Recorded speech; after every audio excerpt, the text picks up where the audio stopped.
Viewers আসসালামু আলাইকুম। আসলাম একটা ভিডিওকে সেকশন ফিউজ কাটা। তো বেরেলটি নিচে নামে ফিউজ লাগানো হচ্ছে। তো দেখেন আমরা কীভাবে ফিউজগুলো লাগাই। যে উস্তাদ অত্যন্ত দক্ষতার সহিত ফিউজটি লাগাচ্ছে। যেটা দেখছেন পাইপের মতো, এটাকে বলা হয় বেরেল, আর যে উপরে যেটা দেওয়া আছে এটাকে বলা হয় ফিউজ। তো দেখেন আমরা কীভাবে উপরে লাগাই। দেখতে হলে সম্পূর্ণ ভিডিওটির সাথে থাকেন।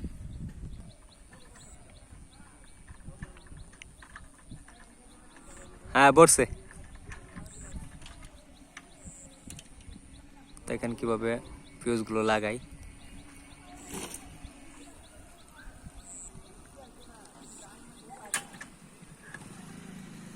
ওকে, চালু। তো চালু হয়ে গেল। তো আমাদের বিদ্যুৎ সম্পর্কিত ভিডিও পেতে পেজটির সাথে থাকবেন। ধন্যবাদ সকলকে।